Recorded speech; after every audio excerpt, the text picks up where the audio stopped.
Bismillahirrahmanirrahim. Assalamualaikum warahmatullahi wabarakatuh. Alhamdulillahirabbil alamin wa bihi nasta'in wa ala umuri dunya waddin. Wassalatu wassalamu ala asrofil anbiya'i wal mursalin sayyidina wa maulana Muhammadin. Asyhadu an la ilaha illallah wa asyhadu anna Muhammadar Rasulullah.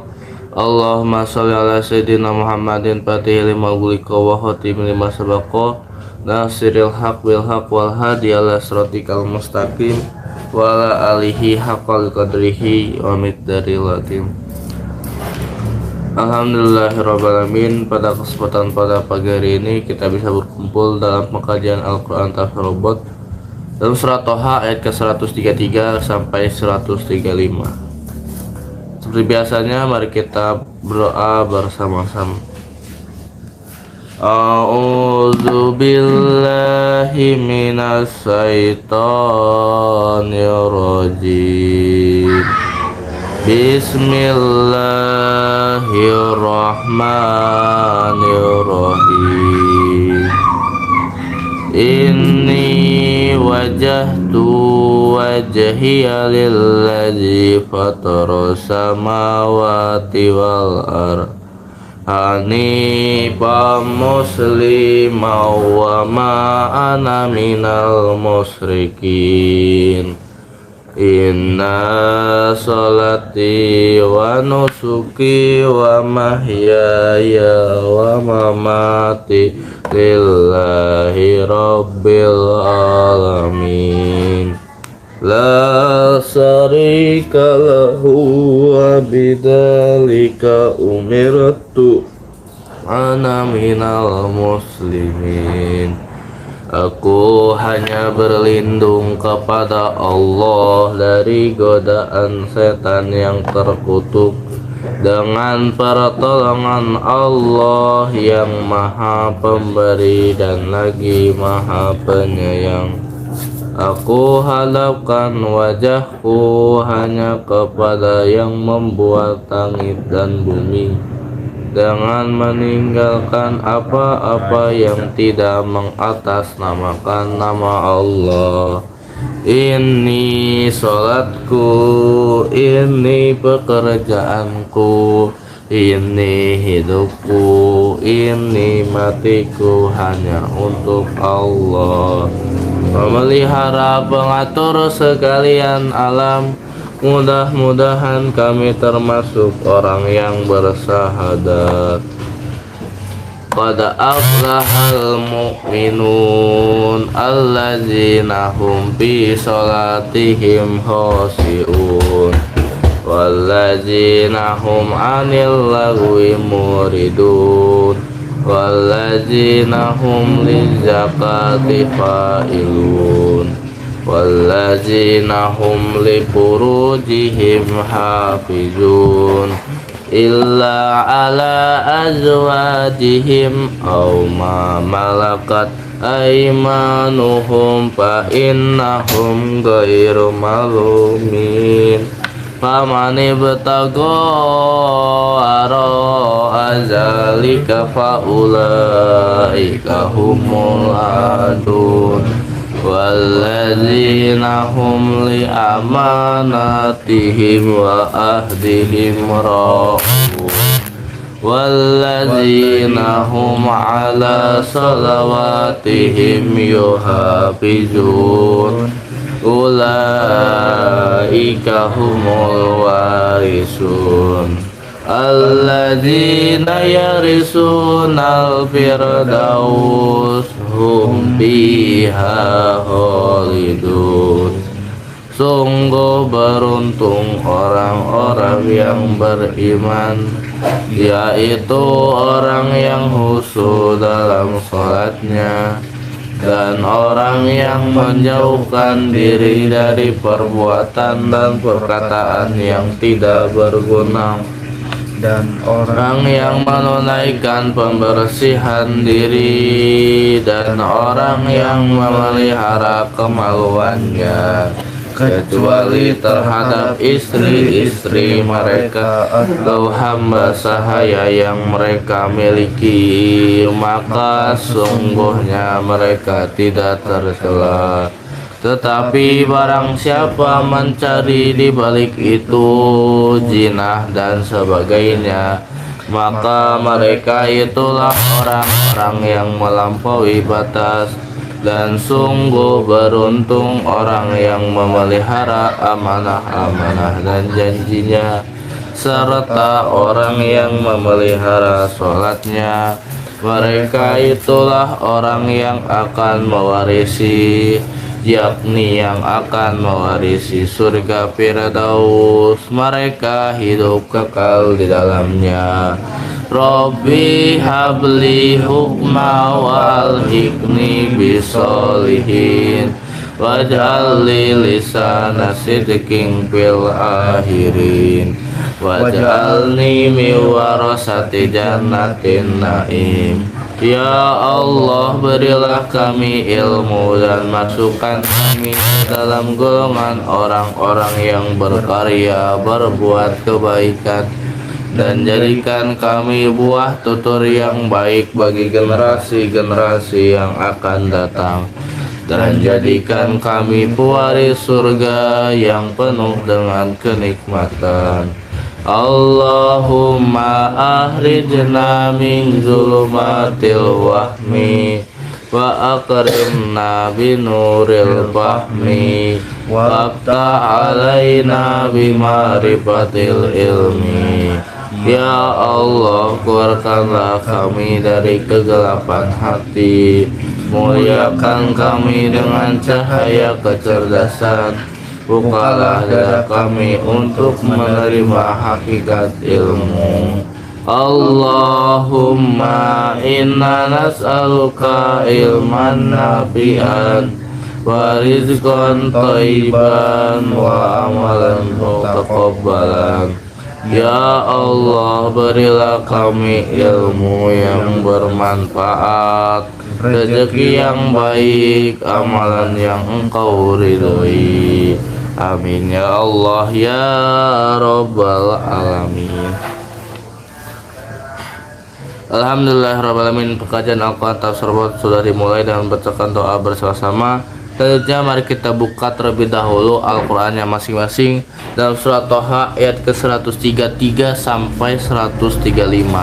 Sahabat Abu Ismailika bisa buka Al-Quran masing-masing, dan jangan lupa untuk mengklik subscribe-nya dan mengklik jempolnya untuk membuka Al-Quran masing-masing dalam surat Toha ayat ke-135 133 sampai 135. Mari kita bacakan bersama-sama dalam surat Toha ayat ke-133 135.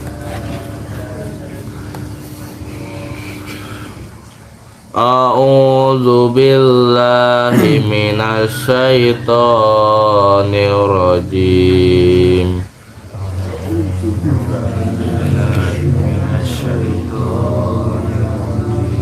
Bismillahirrahmanirrahim.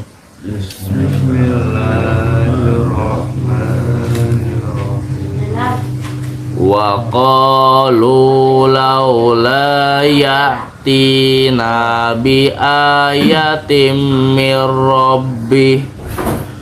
Wa qalu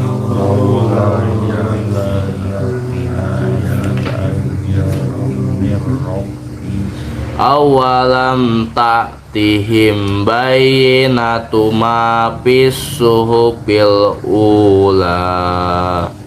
Awalam ta'tihim bayyinatu ma fis suhufil ula. Walau anna ahlaknahum bi azabim min qablihi laqalu rabbana. Walau anna ahlaknahum bi azabim min qablihi laqalu rabbana Rabbana laula arsalta ilaina rasulan fanattabi'a ayatik. Rabbana arsalta ilaina rasulan fanattabi'a ayatik. Ayatika min qabli an nazilla wa nahja. Ayatika min qabli an nazilla wa nahja. Qul kullum mutarabbisun fatarabbasu. Qul mutarabbisun fatarabbasu. Fasata'lamuna man ashabus sirati sawwi wa man ihtada.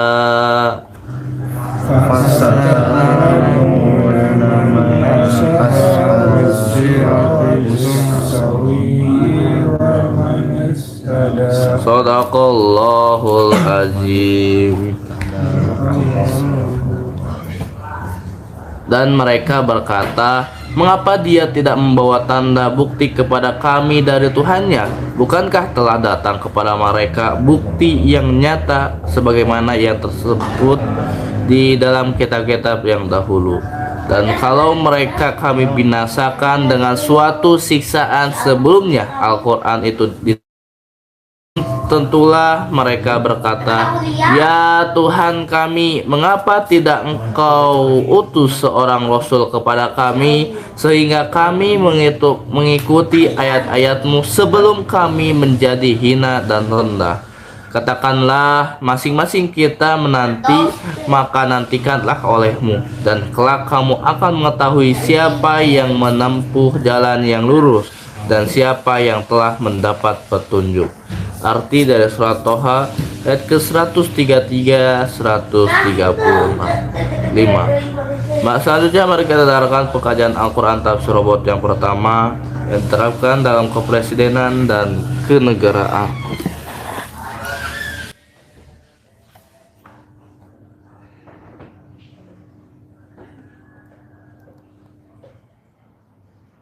Baik Pak Ismail, mari kita bahas tafsir surah Taha ayat 133-135 dengan uraian kritis, realistis, dan kontekstual, serta dikaitkan dengan praktik negaraan, kepemimpinan, dan pemerintahan.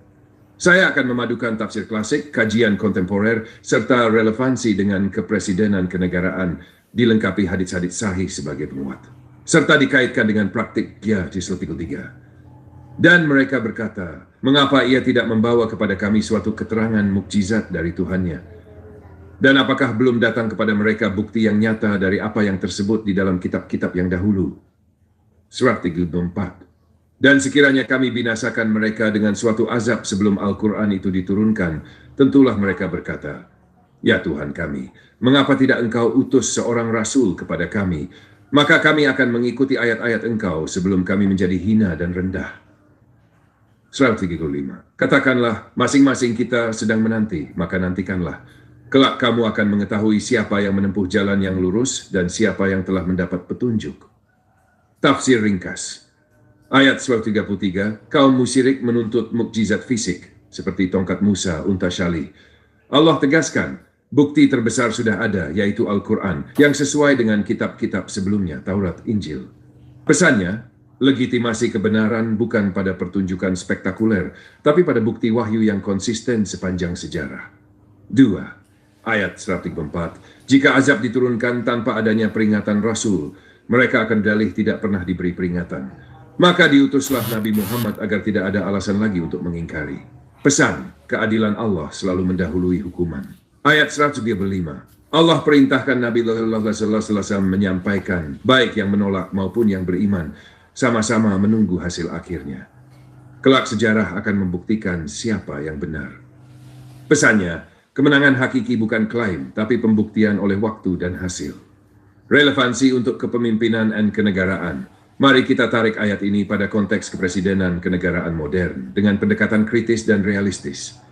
1. Tuntutan masyarakat terhadap pemimpin, putihan. Sama seperti kaum musyirik yang menuntut mukjizat spektakuler, masyarakat juga sering menuntut pemimpin untuk memberi solusi instan dan ajaib. Namun Islam mengingatkan, bukti nyata kepemimpinan adalah konsistensi pada kebenaran dan keadilan, bukan pencitraan. Nabi Islam bersabda, open quote, pemimpin adalah penggembala dan ia akan dimintai pertanggungjawaban atas gembalaannya. Maka, indikator kepemimpinan bukan janji manis atau proyek megah semata, tapi kemampuan memberi keadilan, keberlanjutan, dan kesejahteraan rakyat. 2. Keadilan sebelum hukuman, pot. Allah tidak menghukum suatu kaum tanpa diutus Rasul. Prinsip ini harus jadi dasar pemerintahan. Tidak ada hukuman tanpa sosialisasi hukum dan pendidikan rakyat. Dalam negara, rakyat berhak diberi informasi, pendidikan politik, dan aturan yang jelas sebelum diberi sanksi. Nabi Lam bersabda, open quote, sesungguhnya Allah tidak akan menyiksa suatu kaum hingga diutus kepada mereka seorang Rasul. Close quote. Relevansi politik. Jangan menghukum rakyat tanpa memberi kesempatan tahu, belajar, dan memperbaiki diri. 3. Pembuktian jalan kepemimpinan. Ayat 135. Allah menegaskan bahwa kebenaran akan terbukti dalam perjalanan waktu. Dalam konteks kenegaraan, pemimpin boleh berpidato atau klaim keberhasilan, tapi sejarah dan dampak jangka panjang yang akan membuktikan apakah kebijakannya membawa kebaikan atau kerusakan. Misalnya, kebijakan ekonomi yang terlihat indah di awal tapi menjerat utang jangka panjang akan terbukti keliru. Kepemimpinan yang mengutamakan pendidikan, keadilan, dan distribusi kekayaan, meski hasilnya lambat, sejarah membuktikan lebih kokoh. Sahabat, pesan penting bagi presiden dan negara. Legitimasi kepemimpinan bukan retorika, tapi konsistensi pada kebenaran. Ayat 133. Presiden negara jangan hanya mengandalkan pencitraan dan proyek besar, tapi buktikan dengan kesejahteraan rakyat, keadilan hukum, dan integritas. Rakyat harus diberi pencerahan sebelum diberi hukuman. Pemerintah wajib mensosialisasikan aturan dan membina rakyat sebelum menerapkan sanksi. Ini menegakkan prinsip keadilan Allah. Sejarah akan menguji kebenaran jalan kepemimpinan. Kebijakan harus visioner, bukan sekadar populer. Pemimpin bijak menyiapkan pondasi jangka panjang meski hasilnya tidak langsung terlihat. Hadits-hadits penguat tentang keadilan pemimpin. Open quote, pemimpin yang adil adalah salah satu dari 7 golongan yang mendapat naungan Allah pada hari kiamat. Close quote. 2. Tentang amanah kepemimpinan. Open quote, jika amanah disia-siakan, tunggulah kehancuran. Ditanya, bagaimana menyia-nyiakannya? Beliau menjawab, jika urusan diserahkan kepada yang bukan ahlinya, maka tunggulah kehancuran. Close quote. Diki, tentang kepemimpinan sebagai ujian. Open quote, sesungguhnya kalian akan sangat berambisi terhadap kepemimpinan, padahal ia akan menjadi penyesalan pada hari kiamat, kecuali bagi yang menunaikan amanahnya dengan benar dan menunaikan kewajiban yang ada padanya. Bukhari, close quote. Kesimpulan realistis. Tafsir QS, strategi ke-5, memberi kerangka kepemimpinan negara Islami, bukan pencitraan tapi kebenaran yang jadi ukuran, keadilan dalam penegakan hukum dan kebijakan. Kebijakan visioner dan hasil yang diuji sejarah, ayat 15. Seorang presiden atau pemimpin negara menurut spirit ayat ini harus tidak terjebak dalam tuntutan pencitraan rakyat. 2. Memberi pendidikan, sosialisasi, dan pencerahan sebelum menghukum. 3. Menyusun kebijakan jangka panjang yang terbukti benar oleh perjalanan sejarah. Pak Ismail, apakah Anda ingin saya buatkan contoh konkret penerapan tafsir ayat ini pada pemerintahan Indonesia modern? Misalnya dalam bidang hukum, ekonomi, dan politik. Selanjutnya, bagaimana dalam surat Toha ayat 133-135 yang diterapkan dalam kehakiman, kejaksaan, dan kepolisian? Baik Pak Ismail, mari kita fokuskan tafsir Kuestaha ayat 133-135 ke konteks penegakan hukum, yaitu lembaga hakiman, kejaksaan, dan kepolisian. Saya akan uraikan dengan tafsir mendalam, kritis, realistis, lalu dikaitkan dengan prinsip keadilan Islam, serta diperkuat hadits-hadits sahih. Teks ayat 1:1-3. Dan mereka berkata, mengapa ia tidak membawa kepada kami suatu keterangan mukjizat dari Tuhannya? Dan apakah belum datang kepada mereka bukti yang nyata dari apa yang tersebut di dalam kitab-kitab yang dahulu? 134. Dan sekiranya kami binasakan mereka dengan suatu azab sebelum Al-Quran itu diturunkan, tentulah mereka berkata, "Ya Tuhan kami, mengapa tidak Engkau utus seorang rasul kepada kami? Maka kami akan mengikuti ayat-ayat Engkau sebelum kami menjadi hina dan rendah." 1. Katakanlah, masing-masing kita sedang menanti, maka nantikanlah. Kelak kamu akan mengetahui siapa yang menempuh jalan yang lurus dan siapa yang telah mendapat petunjuk. Tafsir ayat 133, kaum musyrik menuntut bukti instan dan spektakuler, mukjizat fisik. Padahal bukti yang paling kuat adalah wahyu yang konsisten dengan kitab terdahulu. Pesannya, keadilan tidak boleh dibangun atas dasar sensasi atau manipulasi, tapi bukti nyata dan hujah yang konsisten. 2. Ayat 134, Allah tidak menghukum suatu kaum tanpa terlebih dahulu memberi peringatan lewat Rasul. Pesannya, keadilan Allah selalu mendahului hukuman dengan penyampaian aturan dan kesempatan memperbaiki diri. 3. Ayat 135, Allah menegaskan bahwa hasil akhir akan terbukti di kemudian hari. Siapa yang benar-benar mengikuti jalan lurus dan siapa yang tersesat. Pesannya kebenaran hukum akan teruji oleh waktu, bukan klaim sepihak. Relevansi tafsir untuk kehakiman, kejaksaan, dan kepolisian. 1. Kehakiman. Ayat 133 seperti masyarakat yang menuntut mukjizat spektakuler, masyarakat sering menuntut hakim memberi putusan yang sesuai keinginan mereka, bukan sesuai kebenaran. Pelajaran dari ayat, putusan hakim harus berlandaskan bukti nyata, dalil saksi dokumen, bukan tekanan publik, politik, atau pencitraan. Nabi bersabda, open quote, hakim itu ada 3 macam, 1 di surga, 2 di neraka. Hakim yang mengetahui kebenaran lalu memutuskan dengan adil, ia di surga. Hakim yang mengetahui kebenaran tapi menyimpang dalam putusan, ia di neraka. Hakim yang memutuskan perkara tanpa ilmu, ia juga di neraka. Abu Dawud. Relevansi kehakiman wajib menjadikan keadilan dan kebenaran hukum sebagai dasar, bukan kepentingan kekuasaan. Kejaksaan. Ayat 134, Allah tidak menurunkan azab sebelum mengutus Rasul sebagai pemberi peringatan. Artinya, sebelum ada hukuman, harus ada proses pemberitahuan, peringatan, dan kesempatan membela diri. Pelajaran dari ayat jaksa sebagai penuntut wajib bekerja objektif, transparan, dan adil. Jangan menuntut seseorang sebelum bukti jelas, hak terdakwa dihormati, dan prosedur hukum dipenuhi. Nabi Islam bersabda, open quote, jika 2 orang yang bersengketa duduk di hadapanmu, janganlah engkau memutuskan untuk salah satunya sebelum engkau mendengar dari pihak yang lain, sehingga engkau mengetahui bagaimana seharusnya engkau memutuskan. Close quote. Relevansi. Penuntut umum tidak boleh memaksakan tuntutan hanya untuk kepentingan politik atau menutupi kejahatan pihak berkuasa. Harus memberi ruang pembelaan agar hukum tidak zalim. 3. Kepolisian. Ayat 135. Allah menegaskan, masing-masing menunggu dan kelak akan terbukti siapa yang benar. Prinsip ini sejalan dengan tugas polisi, mencari kebenaran, bukan sekadar menutup kasus atau memenangkan pihak tertentu. Polisi harus sabar dalam proses penyelidikan, tidak tergesa-gesa menghukum tanpa bukti lengkap.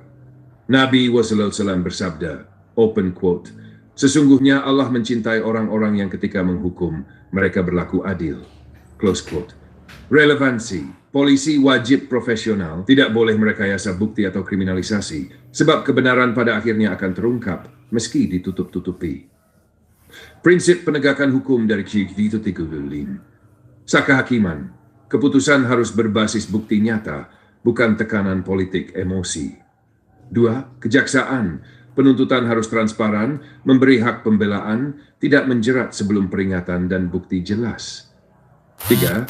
Kepolisian. Penyidikan harus sabar, teliti, profesional, karena kebenaran akan teruji oleh waktu. Tentang keadilan dalam hukum. Open quote. Satu hari seorang pemimpin yang adil lebih baik daripada ibadah 60 tahun. Tabrani. Close quote. 2. Larangan zalim dalam hukum. Open quote. Hindarilah kezaliman, karena kezaliman adalah kegelapan pada hari kiamat. 3. Integritas aparat hukum. Open quote. Sesungguhnya orang-orang yang berlaku adil di sisi Allah berada di atas mimbar dari cahaya, yaitu orang-orang yang adil dalam keputusan, adil terhadap keluarga, dan terhadap apa yang dipimpin. Close quote. Kesimpulan kritis dan realistis. Tafsir 135 mengajarkan 3 prinsip emas bagi hakim, jaksa, dan polisi. Hakim, jangan terpengaruh pencitraan atau tekanan, putuskan berdasarkan bukti nyata dan ilmu. 2. Jaksa, jangan buru-buru menuntut tanpa sosialisasi hukum dan bukti yang sahih, beri ruang pembelaan. 3. Polisi, jangan main instan atau manipulasi, sebab kebenaran akan terbukti oleh waktu dan Allah tidak tidur. Jika prinsip ini dilanggar, hukum menjadi zalim, keadilan berubah jadi alat kekuasaan. Tapi bila ditegakkan, hukum menjadi rahmat Allah bagi seluruh rakyat. Pak Ismail, apakah Anda ingin saya buatkan contoh kasus nyata di Indonesia? Misalnya kasus korupsi, kriminalisasi, atau rekayasa hukum, untuk menunjukkan bagaimana tafsir ayat ini bisa diterapkan secara kritis di dunia nyata. Selanjutnya asbabun nuzul dari surat Thaha ayat 133-135. Baik Pak Ismail, mari kita kaji QS Thaha ayat 133-135 dari sisi asbabun nuzul, sebab turunnya ayat. Lalu kita hubungkan dengan tafsir kritis, realistis, dan pengamalannya dalam kehidupan nyata. Saya akan sertakan keterangan dari kitab tafsir klasik, hadits sahih, dan pendekatan ilmiah. Teks ayat 133. Dan mereka berkata, mengapa ia tidak membawa kepada kami suatu keterangan mukjizat dari Tuhannya? Dan apakah belum datang kepada mereka bukti yang nyata dari apa yang tersebut di dalam kitab-kitab yang dahulu? Serap 34. Dan sekiranya kami binasakan mereka dengan suatu azab sebelum Al-Quran itu diturunkan, tentulah mereka berkata, ya Tuhan kami, mengapa tidak engkau utus seorang rasul kepada kami? Maka kami akan mengikuti ayat-ayat engkau sebelum kami menjadi hina dan rendah. 75. Katakanlah, masing-masing kita sedang menanti, maka nantikanlah. Kelak kamu akan mengetahui siapa yang menempuh jalan yang lurus dan siapa yang telah mendapat petunjuk. Asbabun nuzul. Menurut riwayat tafsir Al-Tabari, Al-Qurtubi, Ibn Kathir, As-Sa'di, latar belakang tuntutan Quraisy. Orang-orang Quraisy menuntut Nabi SAW agar mendatangkan mukjizat fisik seperti Nabi Musa, tongkat yang jadi ular, atau Nabi Salih, unta betina. Mereka berkata, jika Muhammad benar seorang Nabi, mengapa dia tidak mendatangkan mukjizat seperti para Nabi sebelumnya? Maka turunlah ayat 133 sebagai jawaban. Bukti terbesar sudah ada, yaitu Al-Quran yang konsisten dengan kitab-kitab sebelumnya. 2. Ayat 134. Orang kafir Makkah sering berdalih, kalau kami diazab tanpa ada peringatan, tentu kami akan protes. Kenapa tidak ada Rasul yang datang? Allah tegaskan, Rasul sudah diutus, sehingga tidak ada alasan lagi untuk mengingkari. 3. Ayat 135, kaum kafir tetap membantah. Allah perintahkan Nabi SAW untuk menegaskan, biarlah waktu yang akan membuktikan siapa yang berada di jalan lurus. Jadi, asbabun nuzul ayat ini adalah bantahan terhadap orang Quraisy yang menuntut mukjizat dan beralasan untuk mengingkari risalah Nabi SAW. Penjelasan kritis dan realistis. 1. Ayat 133, tuntutan mukjizat. Orang kafir Quraisy ingin pertunjukan spektakuler untuk membenarkan kenabian. Pesan kritis, kebenaran tidak ditentukan oleh sensasi, tetapi oleh konsistensi wahyu dan nilai universal. Realitas, seringkali masyarakat lebih percaya pada propaganda atau pencitraan dibanding bukti nyata. Hadits sahih, Nabi Muhammad SAW bersabda, open quote, tidak ada nabi kecuali Allah memberinya mukjizat yang serupa dengan yang diyakini manusia. Dan mukjizat yang diberikan kepadaku adalah wahyu Al-Quran yang Allah wahyukan kepadaku, maka aku berharap akan menjadi yang paling banyak pengikutnya di hari kiamat. Bukhari, Pontat 91-1, close quote. Artinya, mukjizat terbesar Nabi SAW adalah Al-Quran yang abadi dan rasional, bukan pertunjukan sementara. 2. Ayat 134, keadilan Allah. Allah tidak menurunkan azab tanpa mengutus Rasul. Pesan kritis, keadilan Allah menuntut adanya peringatan sebelum hukuman. Realitas, ini bisa diterapkan dalam hukum dunia, tidak boleh menghukum rakyat atau individu tanpa edukasi, sosialisasi aturan, dan peringatan. Hadits sahih, quote, tidak ada seorang pun yang lebih sabar dalam mendengar gangguan yang menyakitkan daripada Allah. Mereka menyekutukannya dan menjadikan anak baginya, padahal dia tetap memberi mereka rezeki dan kesehatan. Al-Bukhari, Nodo 23-28, Muslim 2-34, close quote. Allah memberi kesempatan dan peringatan sebelum menjatuhkan hukuman. 3 ayat 125, pembuktian oleh waktu. Allah perintahkan Nabi SAW menegaskan semua pihak sama-sama menunggu hasil. Kelak terbukti siapa yang benar. Pesan kritis, kebenaran tidak butuh klaim, waktu dan sejarah akan menilai. Realitas, dalam kehidupan sosial dan politik, pemimpin atau kelompok bisa mengklaim dirinya benar. Tapi hasil jangka panjang, efek kebijakan, dampak keadilan akan membuktikan. Hadits sahih, open quote, kalian akan melihat setelahku banyak perselisihan. Maka hendaklah kalian berpegang pada sunnahku dan sunnah khulafa ar-rasyidin al-mahdiyin. Peganglah erat-erat dan gigitlah dengan gigi geraham. Abu Dawud nomor 667, Tirmidzi nomor 2666 selesai. Close quote.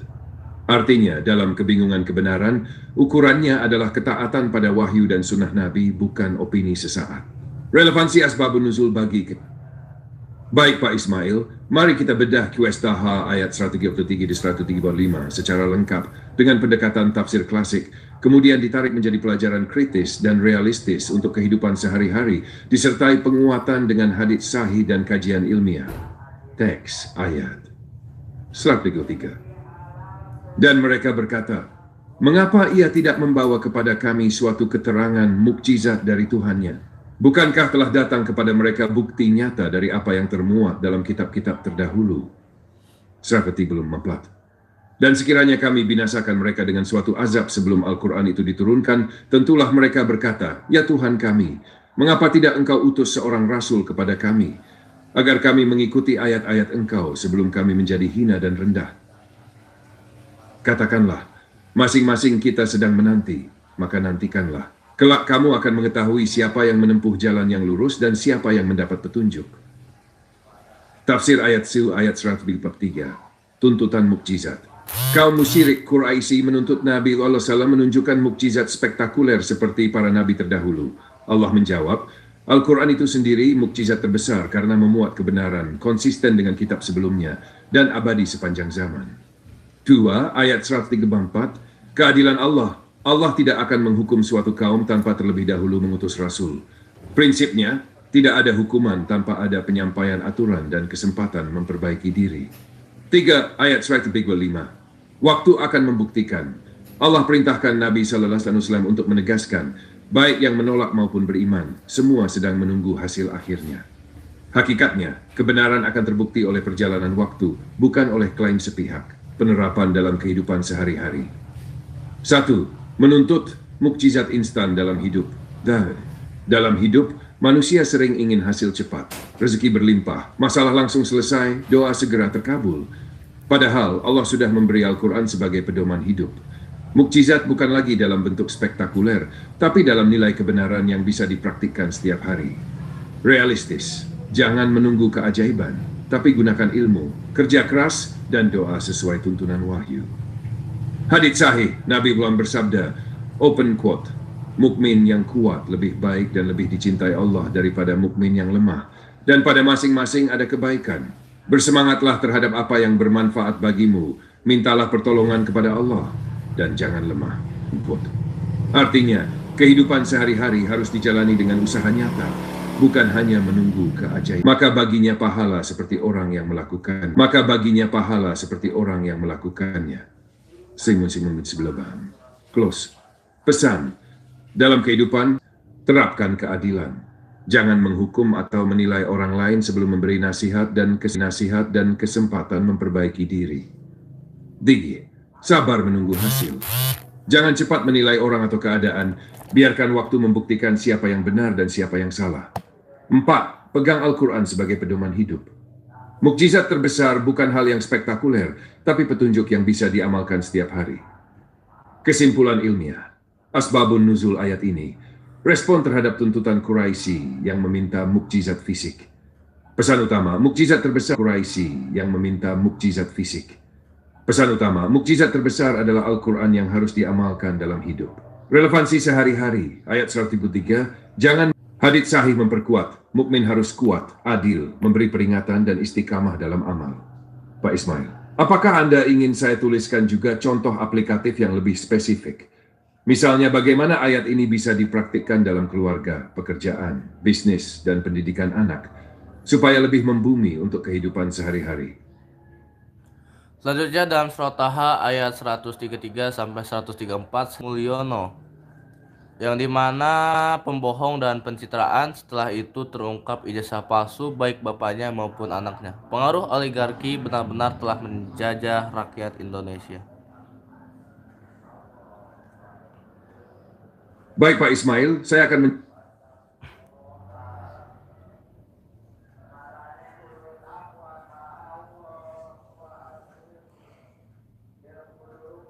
Baik Pak Ismail, saya akan menjawab secara panjang, kritis, dan berbasis sumber.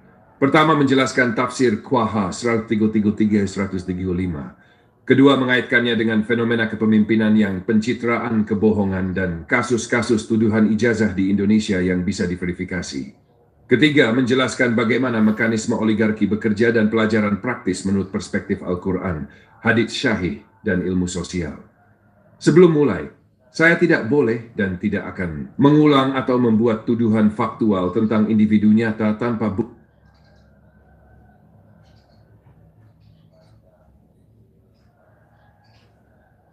Baik Pak Ismail, saya akan menjawab secara panjang, kritis, dan berbasis sumber. Pertama, menjelaskan tafsir Qaha 1333-135. Kedua, mengaitkannya dengan fenomena kepemimpinan yang pencitraan, kebohongan, dan kasus-kasus tuduhan ijazah di Indonesia yang bisa diverifikasi.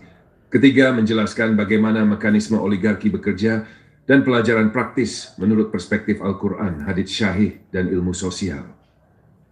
Sebelum mulai, saya tidak boleh dan tidak akan mengulang atau membuat tuduhan faktual tentang individu nyata tanpa bukti yang dapat diverifikasi. Jika Anda menyebut nama seseorang, Miss Mulyono, sebagai pemimpin atau pelaku tindak pidana, saya akan tunjukkan sumber yang dapat diverifikasi tentang apa yang memang dipublikasikan dan apa yang tidak ditemukan dalam rekam jejak publik. Contoh konkret di bagian teks. Teks singkat, Kies Taha 133-134. Dan mereka berkata,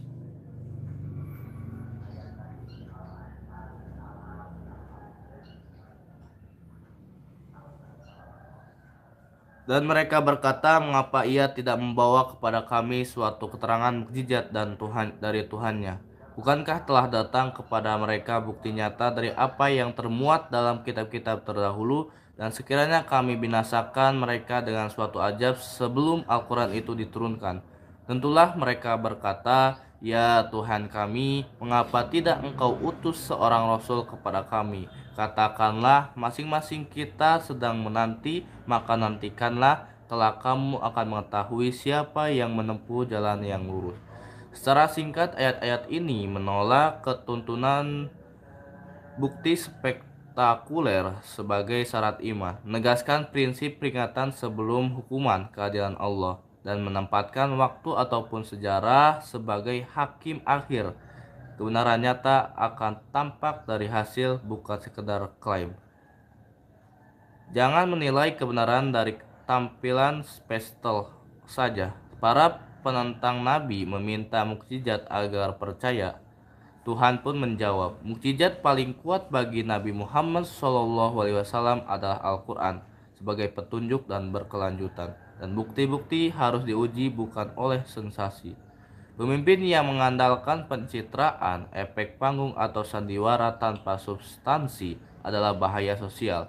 Allah tidak menghukum sebelum menyampaikan peringatan mengutus Rasul.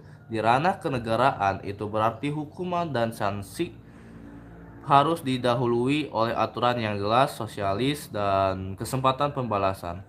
Klaim kebenaran jangka pendek mudah, yang akhirnya adalah konsistensi kebijakan dan dampaknya terhadap rakyat. Tanda munafik, jika ia berbicara, ia berdusta. Jika ia berjanji, ia mengkhianati. Jika dia diamanahi, ia berkhianat. Sahih Al-Bukhari. Manggosahana palaisa minna. Barang siapa yang menipu kita, ia bukan termasuk dari kita. Hadis Sahih Muslim. Hadis ini menegaskan kecaman agama terhadap penipuan dan rekayasa citra yang menipu publik. Nabi Muhammad SAW bersabda mengajarkan bahwa berbicara buruk tentang orang tanpa bukti adalah dosa besar. Jika benar itu ghibah, menggunjing, atau jika salah itu fitnah, sunnah ataupun akhlak dalam hadis. Islam menuntut kejujuran, amanah, ketersediaan bukti, dan mengutuk pencitraan yang menipu, fitnah, atau kampanye yang berbohong. Ada beberapa gelombang tuduhan soal keaslian ijazah tokoh publik di Indonesia pada tahun-tahun ke belakang. Beberapa orang mengajukan gugatan atau menyebarkan klaim lewat media sosial ataupun publik. Salah satu nama yang muncul di pemberitaan adalah Bambang Trimulyono yang mengajukan gugatan terkait keaslian ijazah Presiden Joko Widodo, dan kemudian diproses hukum. Pengadilan memvonisnya bersalah atas penyebaran informasi bohong dalam kasus tersebut.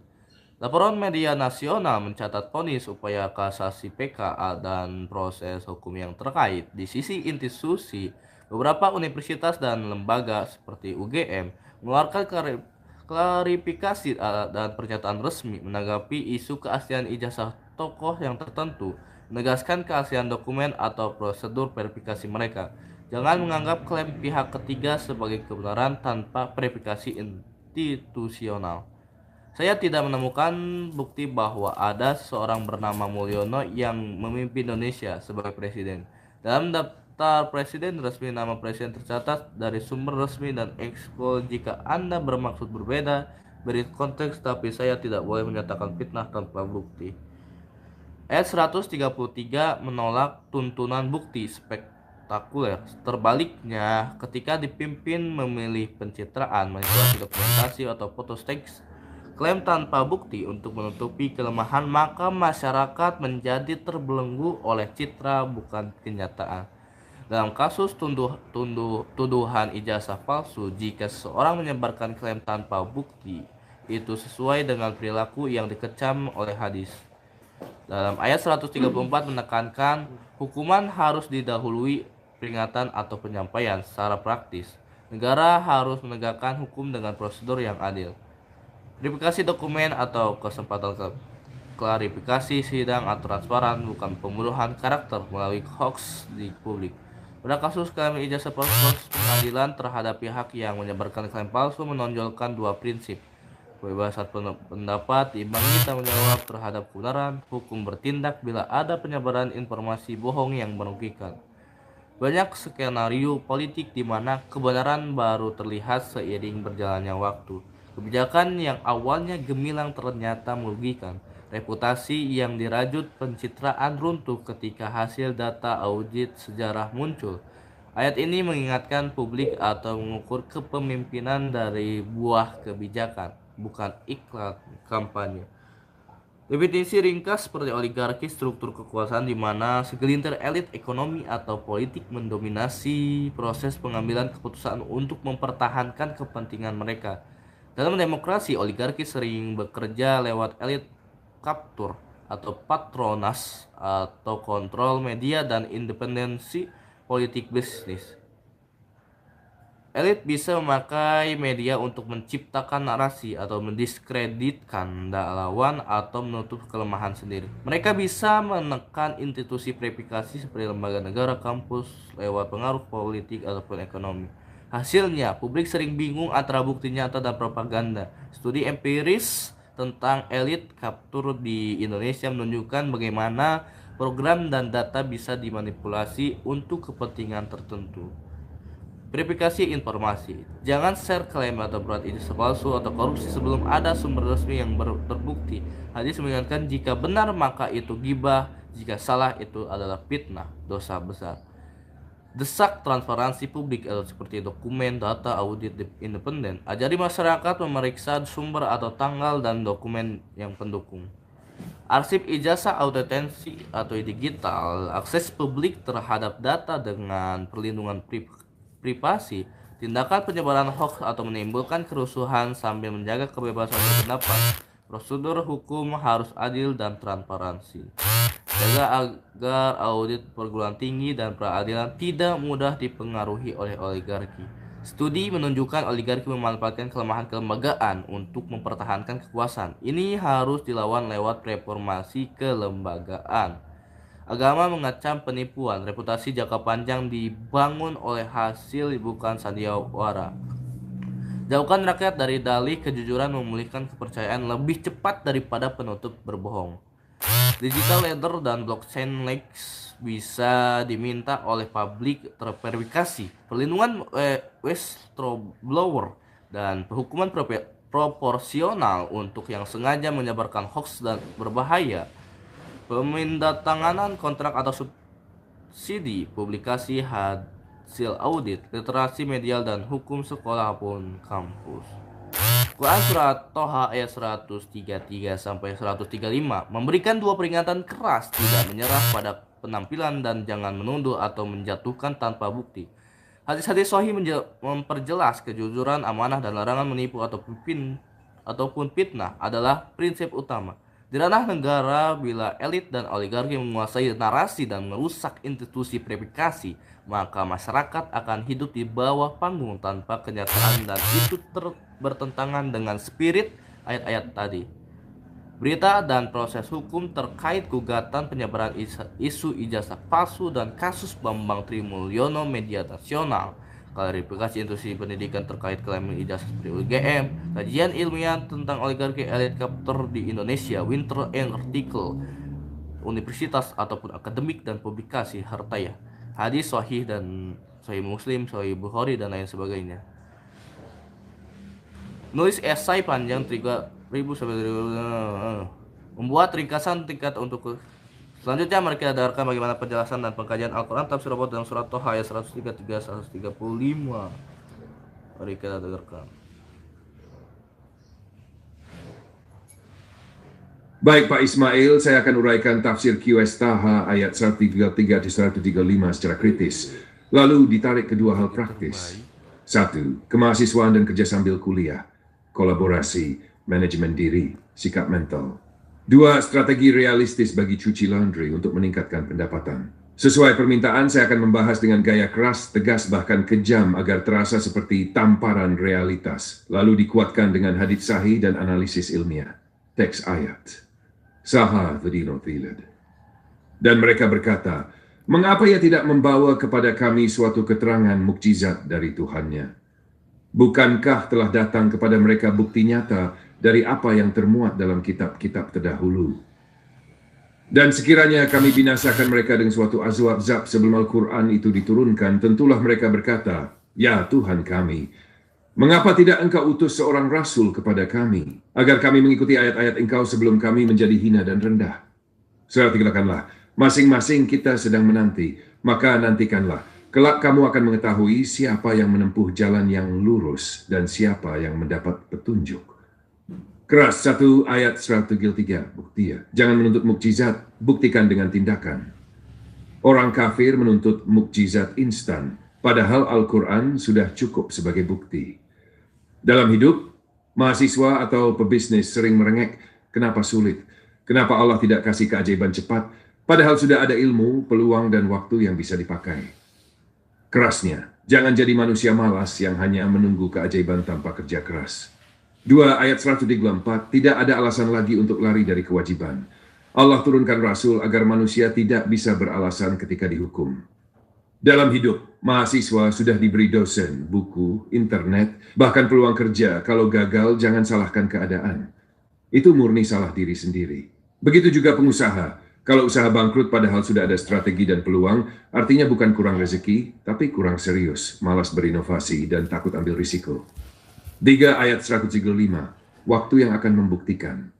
Allah tegaskan, nanti akan jelas siapa yang benar, siapa yang salah. Dalam kehidupan nyata, mahasiswa yang main-main akan ketahuan saat lulus tanpa skill. Pebisnis yang malas beradaptasi akan disingkirkan kompetitor. Waktu tidak bisa dibohongi. Hasil akan melanjangi siapa yang bekerja keras dan siapa yang hanya banyak bicara. Penerapan pada kemahasiswaan. 1. Berhenti mengeluh. Banyak mahasiswa merintih, kuliah sambil kerja berat, capek, nggak punya waktu. Jawabannya, memang berat. Itulah harga perjuangan. Hadits sahih, Nabi SAW bersabda, open quote, mukmin yang kuat dan lebih dicintai Allah daripada mukmin yang lemah. Waktu udah Muslim 2666 muat. Close quote. Kalau tidak kuat, maka akan kalah. Dunia tidak peduli dengan keluhan. 2. Gunakan waktu dengan brutal efisien. Jangan habiskan waktu nongkrong, scroll TikTok, atau main game. Waktu 24 jam itu sama bagi semua orang. Bedanya ada yang mengubah jadi ilmu plus uang, ada yang jadi sampah waktu. Jangan beralasan belum ada kesempatan. Ayat 134 menampar keras. Allah sudah beri dosen, buku, jaringan internet, bahkan peluang kerja online. Kalau tetap gagal itu bukan takdir, tapi kebodohan diri. Membangun mental tahan uji. Mahasiswa yang kerja sambil kuliah akan kelelahan. Tapi itulah proses seleksi alam. Yang bertahan akan jadi pemimpin. Yang menyerah akan jadi penonton. Hadits sahih, open quote. Barang siapa menempuh jalan untuk menuntut ilmu, Allah mudahkan baginya jalan menuju surga. Muslim No 2696, close quote. Jalan ilmu itu berliku, penuh keringat, bahkan darah. Penerapan pada bisnis, Kukusi Laundry, tamparan keras untuk bisnis laundry. 1. Jangan menunggu mukjizat omzet. Omzet tidak turun dari langit. Pelanggan tidak datang hanya karena kita buka toko. Harus ada promosi brutal. Jemput bola ke kos mahasiswa, buat paket hemat, aktif di media sosial, beri diskon referral. Kalau masih berharap pelanggan datang sendiri, maka siap-siap gulung tikar. 2. Tidak ada alasan sepi. Allah sudah beri peluang. Banyak mahasiswa, pekerja sibuk, ibu rumah tangga yang butuh laundry. Kalau kucuci sepi, artinya marketing mati, pelayanan malas, inovasi nol. Hadits sahih, open quote. Pedagang yang jujur dan terpercaya akan bersama para nabi, syidikin dan syuhada. Tirmidzi 29, close quote. Maka tingkatkan pelayanan, jangan biarkan pakaian bau atau terlambat. Sekali pelanggan kecewa, 1000 orang akan tahu. Tiga waktu akan membuktikan. Kalau kucuci konsisten menjaga kualitas, dalam 1-2 tahun akan jadi rujukan utama. Tapi kalau sering lalai, tidak peduli pelayanan, maka waktu juga yang akan mengubur bisnis. Ingat, kompetitor tidak tidur. Mereka siap menggantikan posisi kita kapan saja. Kesimpulan tegas, bagi mahasiswa, jangan manja berhenti mengeluh. Waktu adalah ujian, gunakan efisien, kerja keras tanpa alasan. Kalau gagal, bukan karena nasib, tapi karena malas dan salah strategi. Bagiku cuci laundry. Jangan berharap mukjizat omzet, lakukan inovasi marketing. Jangan beralasan sepi, evaluasi pelayanan. Waktu akan membuktikan apakah kucuci jadi pemimpin pasar atau terkubur oleh kompetitor. 3. Hadits sahih menguatkan. Mukmin kuat lebih baik. Pedagang jujur bersama Nabi. Barang siapa menempuh jalan ilmu, Allah mudahkan ke surga. Pak Ismail, apakah Anda ingin saya buatkan strategi konkret step by step? Selanjutnya dalam surat Toha ayat 133-135, para pemuda dan pemudi waktunya belajar dan gabung dalam gerakan Muhammadiyah. Terbukti Muhammadiyah menjadi terbaik di dunia, terkaya, dan sehingga mampu memberikan pencerahan dan memindahkan orang yang sukses. Mari kita dengarkan bagaimana penjelasan dari pekajian Al-Quran Tafsir Bot ini. Baik Pak Ismail, mari kita kaitkan QS Taha ayat 133-135 dengan semangat pemuda-pemudi yang waktunya belajar dan bergabung dengan gerakan Muhammadiyah. Saya akan uraikan secara panjang, kritis, dan realistis, lalu menghubungkannya dengan fakta sejarah dan capaian Muhammadiyah sebagai gerakan Islam modernis terbesar di dunia. Tafsir QS 133-135. 1. Ayat 133. Menolak sikap suka menuntut bukti instan. Mukjizat terbesar sudah ada, Al-Quran sebagai petunjuk. Bagi pemuda-pemudi, jangan menunggu keajaiban datang, tapi gunakan ilmu dan organisasi untuk bangkit. 2 ayat 134. Allah tegaskan, tidak ada alasan untuk lari dari kewajiban. Rasul sudah datang, petunjuk sudah jelas. Bagi generasi muda, ilmu, buku, organisasi, bimbingan ustadz dan dosen sudah tersedia. Kalau tetap gagal, itu salah diri sendiri. Ayat 135. Allah ingatkan, waktu yang akan membuktikan siapa yang benar dan siapa yang tersesat. Dalam konteks hidup, pemuda yang belajar dan berjuang akan terbukti sukses, sementara yang malas akan tertinggal. Pesan keras untuk pemuda-pemudi, jangan jadi generasi lemah. Nabi Dolam bersabda, open quote, mukmin yang kuat lebih baik dan lebih dicintai Allah daripada mukmin yang lemah. Close quote. Ilmu adalah jalan menuju kejayaan. Open quote, barang siapa menempuh jalan untuk menuntut ilmu, Allah mudahkan baginya jalan menuju surga. Artinya, pemuda-pemudi wajib belajar keras, disiplin, dan bergabung dengan gerakan yang memberi arah jelas, bukan hanya sibuk hiburan, pacaran, atau bermalas-malasan. Muhammadiyah sebagai contoh nyata. 1. Gerakan pencerahan, tajdid. Muhammadiyah lahir tahun 1917, membawa misi tajdid pembaruan untuk memurnikan tauhid dan memajukan umat dengan ilmu. 2. Pendidikan yang masif, memiliki ribuan sekolah dasar hingga menengah. Lebih dari 170 perguruan tinggi, termasuk Universitas Muhammadiyah Yogyakarta, Malang Surakarta, Surabaya, Jakarta, dan lainnya, mampu memintarkan anak bangsa dari kota hingga pelosok. 3. Kemandirian ekonomi dan amal usaha. Ribuan rumah sakit, klinik, panti asuhan. Muhammadiyah menjadi salah satu organisasi Islam terbesar dan terkaya di dunia dalam hal amal usaha. Dana berasal dari wakaf, infak, usaha mandiri, bukan bergantung pada politik pragmatis. 4. Reputasi internasional. Muhammadiyah bukan hanya besar di Indonesia, tapi diakui dunia sebagai gerakan Islam modern yang berpengaruh, disiplin, dan sukses. Relevansi untuk pemuda-pemudi hari ini. Belajar dengan sungguh-sungguh. Jangan hanya kuliah untuk ijazah, tapi kuasai ilmu untuk jadi pemimpin. 2. Gabung dengan Muhammadiyah. Di situ ada jaringan pendidikan dan ekonomi yang kokoh, gerakan dakwah yang modern dan terbukti berhasil, wadah bagi pemuda untuk berorganisasi, Ikatan Pelajar Muhammadiyah, Ikatan Mahasiswa Muhammadiyah, Pemuda Muhammadiyah, Nasihatul Aisyah. 3. Jangan menunggu mukjizat. Muhammadiyah tidak besar karena keajaiban, tapi karena kerja keras, disiplin, keikhlasan. 4. Sejarah membuktikan. Pemuda Muhammadiyah tahun 1928 ikut Sumpah Pemuda. Muhammadiyah ikut mendirikan bangsa, mendirikan sekolah, rumah sakit, dan universitas. Inilah bukti nyata ayat 135, waktu menunjukkan siapa yang benar-benar berada di jalan lurus. Kesimpulan keras, KSTH 135 adalah peringatan bagi pemuda-pemudi. Berhenti menunggu keajaiban, berhenti beralasan, gunakan waktu untuk belajar dan berjuang. Muhammadiyah adalah contoh nyata organisasi yang sukses karena memegang teguh nilai Islam dan kerja nyata. Pemuda yang bergabung dengan Muhammadiyah akan tercerahkan, cerdas, berdaya, dan sukses. Kalau pemuda-pemudi hanya sibuk bersenang-senang, tidak belajar, dan tidak berjuang dalam organisasi dakwah, maka sejarah akan menyingkirkan mereka. Pak Ismail, apakah Anda ingin saya lanjutkan dengan contoh konkret program Muhammadiyah untuk pemuda? Misalnya beasiswa, pelatihan usaha, dakwah digital, atau ekonomi kreatif. Supaya lebih jelas bagaimana kuas strategi 5 hidup dalam gerakan ini. Dalam surat Toha ayat 133 sampai 135, kasus remplang PIK 2 di Banten, Pagar Laut, ijazah palsu, Silvester, Ade Armando, korupsi Pertamina, dan timah KM50 di mana kedudukan polisi. Ini bahan tim reformasi polisi, semoga berubah.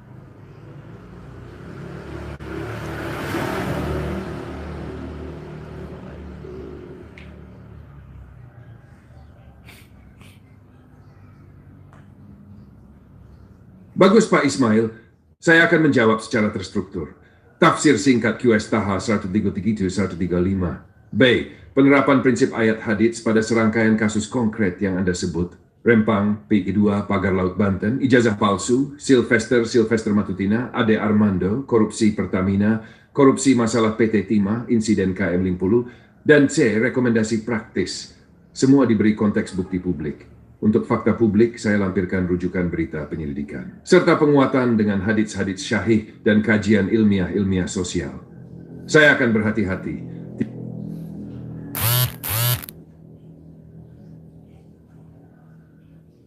Bagus, Pak Ismail. Saya akan menjawab secara terstruktur. A. Tafsir singkat QS Taha 133-135. B. Penerapan prinsip ayat plus hadits pada serangkaian kasus konkret yang Anda sebut. Rempang, PK2, Pagar Laut Banten, ijazah palsu, Silvester Matutina, Ade Armando, korupsi Pertamina, korupsi masalah PT Timah, insiden KM50, dan C. Rekomendasi praktis, semua diberi konteks bukti publik. Untuk fakta publik saya lampirkan rujukan berita penyelidikan, serta penguatan dengan hadits-hadits syahih dan kajian ilmiah sosial. Saya akan berhati-hati.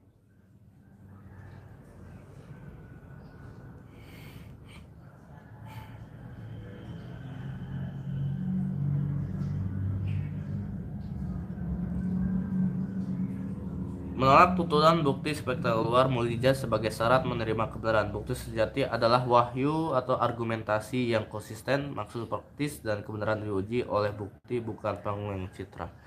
Allah tidak menghukum kaum tanpa terlebih dahulu menyampaikan peringatan kepada Rasul. Prinsip adil dulu sebelum menghukum. Pemberitahuan atau pendidikan yang prosedur. Masing-masing nantikanlah waktu dan hasillah akan membuktikan siapa di jalan yang lurus. Jangan tergoda penilaian cepat atau berdasarkan citra. Dalam hadis, setiap dari kalian pengembala atau penanggung jawab atas apa yang dipimpinnya pemimpin akan dimintai pertanggungjawaban. Dan Nabi Muhammad SAW bersabda mengecam penipuan, man gosaha falaisa minna. Siapa menipu bukan golongan kita. Prinsip ringkas yang akan kita pakai uji bukti atau prosedur keadilan dan sebelum hukum, sejarah waktu atau sebagai hakim akhir, akuntabilitas pemimpin sebagai amanah. Tiap bagian menyebutkan sumber berita penyelidikan dan publik yang melaporkan fakta-fakta dasar atau dilapor tersangka diduga bila perkara belum instak atau sedang disdik. Ada penolakan warga terhadap proyek PSN atau Rempang Eco City dan protes terkait relokasi atau reklamasi. Media melaporkan aksi warga dan sorotan terhadap dampak lingkungan atau lingkungan hidup dan kehidupan nelayan atau warga pesisir. Dalam ayat 133, jika proyek dipromosikan sebagai kemajuan tetapi dokumen lingkungan atau izin kompensi warga rapuh atau ditutupi, maka klaim kemanfaatkan harus diuji dengan bukti amdal dan lain sebagainya. Dalam ayat 134, negara seharusnya memberikan proses yang adil, sosialisasi dan kompensi yang layak dan waktu adaptasi, bukan pemaksaan. Dalam ayat 135, berkelanjutan proyek akan dinilai dari hasil jangka panjangnya. Jika hasil merugikan rakyat, sejarah akan mengungkap siapa yang mengambil jalan yang lurus. Transparansi dokumen perizinan, partisipasi rakyat, audit independen, dampak sosial lingkungan, ganti rugi, relokasi, dan rancang. Jika aparat tertindas keras tanpa prosedur, itu bertentangan dengan prinsip keadilan dalam ayat.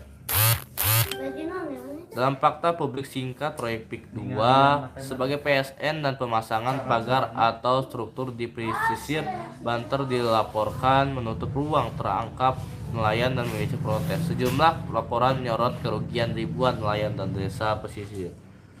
Prinsip Al-Quran, sumber daya publik harus dikelola dengan adil. Pengembalian ruang publik tanpa kompensasi atau mitigasi merusak amanah pemimpin.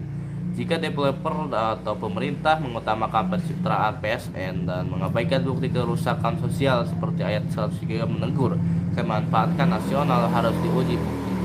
Alternatifnya model yang melibatkan nelayan dan co-manajemen dan jalur ilustrasi, kompensasi langsung atau penanggulangan dampak ekonomi. Audit dampak pembuktian publik atas izin aksi peradilan masyarakat pesisir dan penegakan sanksi bila ada pelanggaran prosedur. Dalam beberapa tahun terakhir muncul klaim-klaim soal keaslian ijazah tokoh publik. Ada laporan penyelidikan, berita, gugatan pendata, laporan polisi, Polda Metro Jaya pernah menyatakan komitmen menuntaskan beberapa laporan terkait tuduhan ijazah palsu. Sebagian kasus adalah gugatan atau fitnah yang direspon oleh hukum. Dalam ayat 133 dan 135, jangan mengandalkan kabar sensasional atau klaim citra, bukti, dokumen, atau arsip resmilah yang menentukan. Hadis anti penipuan dan larangan fitnah. Menyebarkan tuduhan berat tanpa bukti adalah dosa sosial, seperti bisa disebut ghibah ataupun fitnah. Prinsip Islam mendesak verifikasi sebelum menuduh. Jika benar maka ghibah, jika salah maka fitnah. Gunakan mekanisme verifikasi institusi, Mahkamah Agung, masjid, atau klarifikasi lembaga pendidikan, hukum pidana, dan cybercrime dipakai bila ada penyebaran berita bohong, tetapi proses harus adil dan tidak disalahgunakan untuk menutup kritik yang sah. Sylvester Matutina pernah divonis terkait kasus fitnah atau pencemaran nama baik terhadap Yusuf Kala. Putusan MA tercatat, kemudian ada beberapa pendapat soal eksekusi putusan yang belum dilaksanakan penuh dan upaya hukum lanjutan PK. Ini menunjukkan sorotan publik terkait penegakan hukum yang konsisten.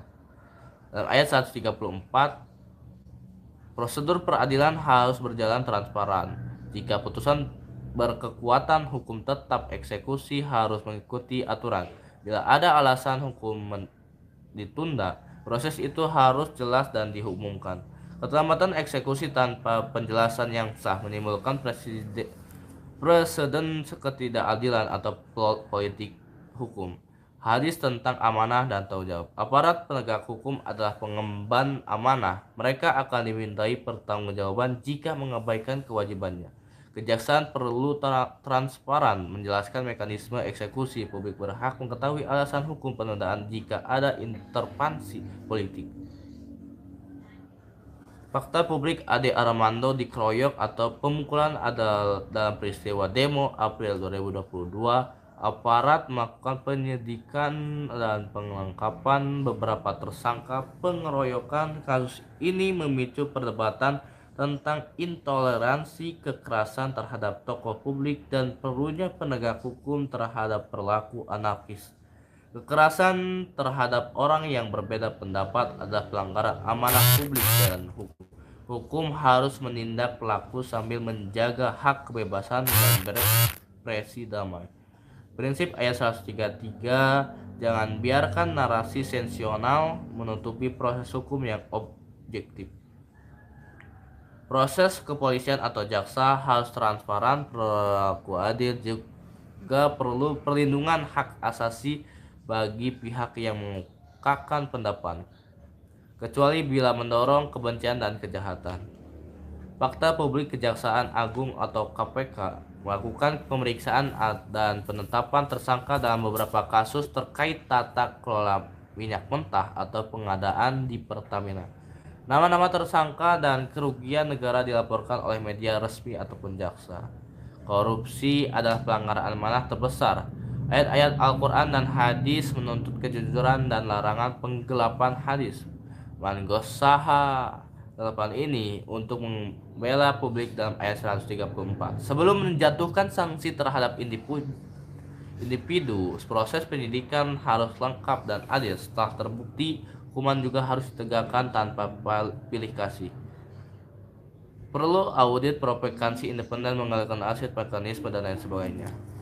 Fakta publik penyelidikan terkait praktik penambangan ilegal dan konspirasi perusahaan yang melibatkan mantan presiden disebutkan dalam laporan internasional, dan penyidikan Kejagung beberapa eksekusi dan perusahaan disebut dalam penyidikan yang melibatkan praktek fiktif dan kerugian negara besar. Ketika komoditas strategis dikelola secara oligarkis dan ada praktik ilegal, itu merusak kedahuluan publik. Ayat mengingatkan agar klaim memanfaatkan nasional diuji bukti dan hasil. Pemimpin dan pengurus sumber daya harus amanah dan penyalahgunaan harus diusut sampai tuntas. Fakta publik singkat kasus KM50 atau Desember 2020 menimbulkan rekomendasi Komnas HAM. Intensi diduga pelanggaran HAM, rekomendasi untuk tidak tindak lanjutkan pidana dan reformasi. Ada perdebatan beberapa jauh rekomendasi Komnas HAM telah dijalankan. Proses peradilan menghasilkan vonis atau putusan yang menimbulkan pro kontra dan keseluruhan audit. Dalam ayat 134, bila negara menggunakan kekuatan mematikan, harus jelas tahap peringatan proporsionalitas atau dokumentasi. Jika tidak, hukum dan moral dipertanyakan.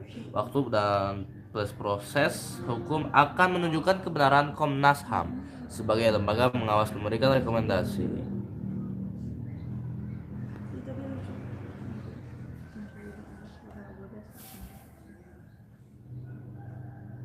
Bagus Pak Ismail, akan saya uraikan lengkap, kritis, dan realistis.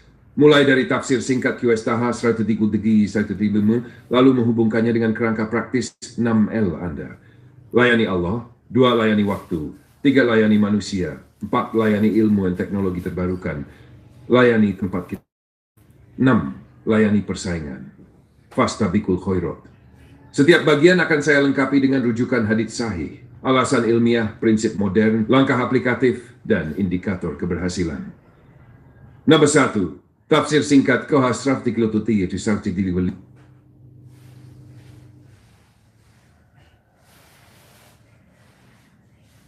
Bagus Pak Ismail, akan saya uraikan lengkap, kritis, dan realistis. Mulai dari tafsir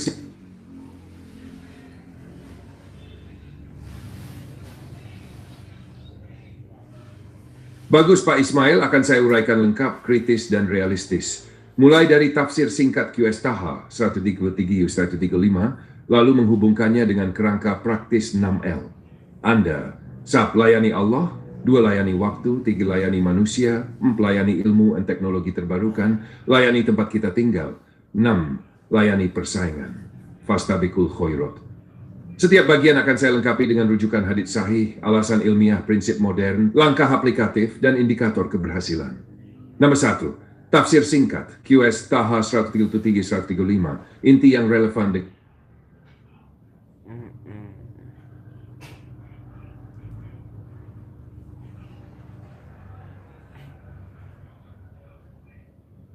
Baik Pak Ismail, saya lanjutkan dengan versi praktis rencana integrasi 6L agar lebih mudah diterapkan.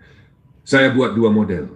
A. Template harian mingguan 6L dan B. Rencana 90 hari untuk kucuci laundry. Harian 1. Layani Allah. Syalat tepat waktu. Jamaah bila mampu. 15-30 menit tilawah zikir pelajaran agama. Niatkan aktivitas kerja sebagai ibadah. 2. Layani waktu tentu mati most important tasks hari ini. Gunakan timer fokus, Pomodoro 25-5 atau blok 90 menit. Evaluasi 5 menit sebelum tidur. Apakah waktu terbuang sia-sia? 3. Layani manusia. Ucapkan minimal 3 kali apresiasi ucapan terima kasih pada tim keluarga. Dengarkan satu orang penuh tanpa interupsi, latihan empati. Selesaikan satu keluhan permintaan secepatnya. 4. Layani ilmu dan teknologi. Luangkan 30-60 menit belajar skill baru.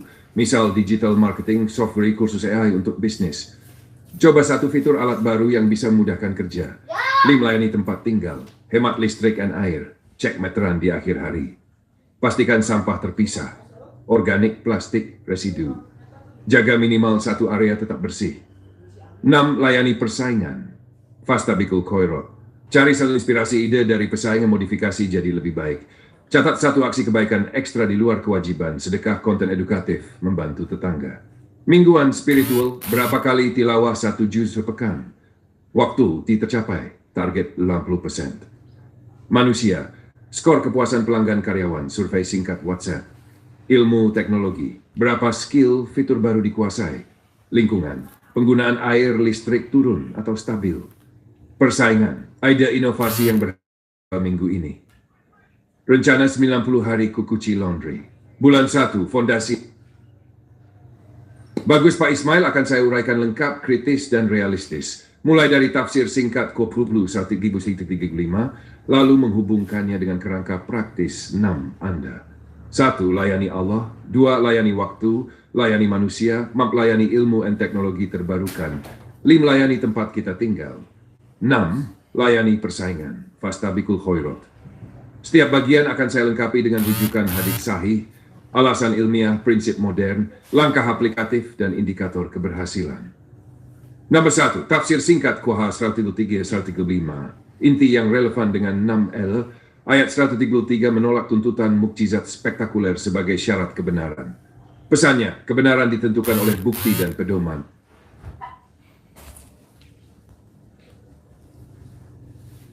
Baik Pak Ismail, mari kita kaji QS Taha ayat 133-135 dengan dikaitkan pada peristiwa G30 SPKI dan pelajaran yang bisa diambil bagi bangsa Indonesia, terutama dalam menjaga ketuhanan yang Maha Esa sebagai fondasi negara.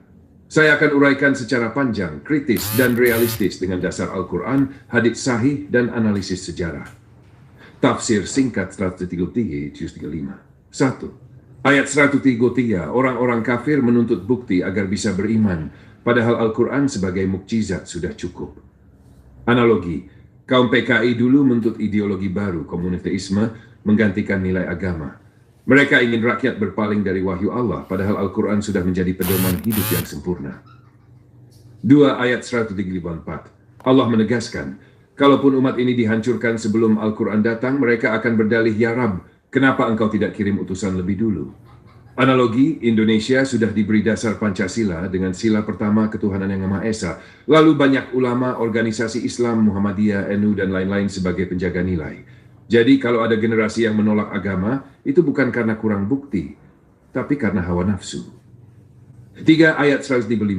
Allah perintahkan Nabi SAW untuk menunggu. Semua pihak kan menampakkan hasil amalnya. Kelak di akhirat, baru jelas siapa di jalan lurus dan sesat. Analogi, G30S PKI gagal meskipun sempat membawa korban jiwa. Sejarah membuktikan ideologi yang menolak Tuhan pasti hancur. G30S PKI dalam kacamata tafsir, tungganti dasar negara, menyingkirkan agama, dan menggantikan ketuhanan yang Maha Esa dengan paham ateisme komunisme. Realitas, PKI tidak bisa bertahan lama karena ideologinya berlawanan dengan fitrah manusia dan bertentangan dengan Al-Quran. Perlindungan Allah. Meskipun terjadi tragedi, Indonesia tidak jatuh ke dalam tangan kekuatan ateis. Ini sesuai dengan firman Allah. Open quote. Mereka hendak memadamkan cahaya Allah dengan mulut mereka, tapi Allah tetap menyempurnakan cahayanya, walaupun orang-orang kafir membencinya. Close quote. Hadits pendukung. 1. Larangan mengikuti ideologi tanpa wahyu. Rasulullah SAW bersabda, open quote. Kalian benar-benar akan mengikuti jalan orang-orang sebelum kalian sejengkal demi sejengkal, sehasta demi sehasta. Kaum PKI meniru ideologi asing tanpa dasar wahyu. Close quote. 2. Pertolongan Allah bagi umat yang beriman. Nabi yang bersabda, open quote, akan senantiasa ada sekelompok umatku yang menang di atas kebenaran, tidak membahayakan mereka siapapun yang menentang, sampai datang keputusan Allah. Ulama, TNI, dan umat Islam yang teguh mempertahankan Pancasila dengan ketuhanan yang Maha Esa adalah contoh nyata kelompok yang Allah lindungi. Close quote. Pelajaran realistis untuk Indonesia. 1. Nilai QSH Sartopiklikia, jangan sampai generasi sekarang tergoda ideologi baru yang anti agama. Sekularisme, ateisme, liberalisme. Kita sudah punya Al-Quran dan Pancasila, tidak perlu mencari ideologi pengganti. 2. Nilai QS Tahas 34, tidak ada alasan untuk meninggalkan agama. Infrastruktur pendidikan, dakwah, dan organisasi Islam sudah ada. Jika ada pejabat, akademisi, atau generasi muda yang menolak agama, itu karena pilihannya, bukan karena tidak ada petunjuk. 3. Nilai Kuhas 135, sejarah membuktikan bahwa ideologi tanpa Tuhan akan gagal. PKI hancur, Uni Soviet runtuh, negara ateis banyak yang kacau.